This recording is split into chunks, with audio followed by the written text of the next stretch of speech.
দর্শক, এখন বাজে ভোর ৬টা কিছুটা আগে। ভোরের সুন্দরবনকে আপনারা দেখতে পাচ্ছেন। ভোরবেলা সুন্দরবন এক অন্য রকমের সুন্দরবন। বনে অন্ধকার নামে যেমনই আগে, তেমনি সকাল হয়ও পরে। অর্থাৎ বাইরে আলো থাকলেও জঙ্গলের ভেতরে কিন্তু আলো প্রবেশ করতে বেশ কিছুটা সময় লাগে। তাই সুন্দরবনে সকাল হতেও কিন্তু বিলম্ব হয়। তো এই নদীর পাড়ে এই ভোরবেলা সুন্দরবনকে দেখতে পাওয়াটা একটা অসাধারণ ব্যাপার। এবং এই সময়টা থেকে প্রাণীদের অবাধ বিচরণ ক্ষেত্র। প্রাণীরা বেশ অনেকটা সময় একেবারে গতকাল বিকাল থেকে পর্যন্ত ঘুমায়, মানে অন্ধকারে কাটিয়েছে তারা না খেয়ে। তো তারা এই সকালবেলা কিন্তু নদীর পাড়ে এবং এই চরে চলে আসে, যাতে রাতে যে জোয়ার হয় সে জোয়ারে বিভিন্ন ফল ফলালি ওগুলো ভেসে আসে এবং সেক্ষেত্রে হরিণ, শূকর, বানর ওরা নেমে আসে। তবে এটা যেহেতু লোকালয়ের কাছে, তো লোকালয়ের কাছাকাছি কি বেশিরভাগ প্রাণী আসতে চায় না।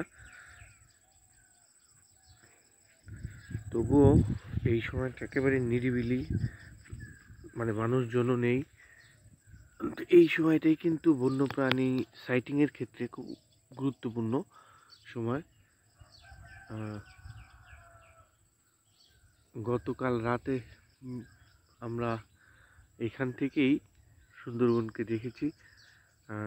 বিভিন্ন ধরনের পাখি ডাক, নিশাচর পাখির ডাক, তারপরে তক্ষকের ডাক, এবং কিছুক্ষণ পর পর বন মোরগের ডাকে আমরা কিন্তু সচকিত হয়েছি গতকাল রাতে।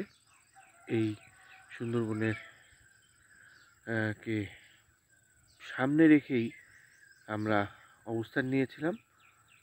রাতের সুন্দরবনের কেমন লাগে দেখতে এবং ভোরের সুন্দরবন, তো ভোরের সুন্দরবনটা আরও একটু আগে হলে আরও একটু ভালো হতো। এখন এখন 6টা বেজে গেছে প্রায়। তো আলো ভালো পরিমাণে উঠে গেছে, সে কারণে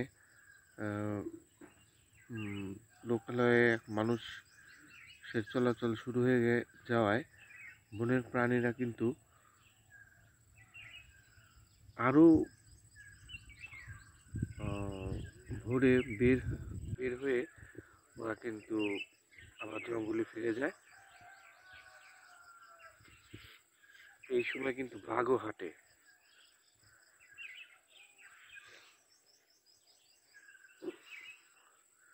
এই ভোরবেলা কিন্তু হরিণ, শূকর ওরাও যখন বের হয়, বাঘও কিন্তু ওদের পিছে পিছে ওদের বিচরণ ক্ষেত্রের আশেপাশে অপেক্ষা করে শিকার ধরার জন্য। এবং এই সময়টাও কিন্তু বাঘের শিকার ধরার অন্যতম একটি সময়। আর দেখতে পাচ্ছেন এই যে এই নদীটি কিন্তু বিখ্যাত কুমিরের জন্য। এটা খুবই বিপজ্জনক একটি জায়গা। গতকাল বিকালেও আমি নিজ চোখে 2টি কুমিরকে এই নদীর ওপার দিয়ে আমরা যেতে দেখেছি।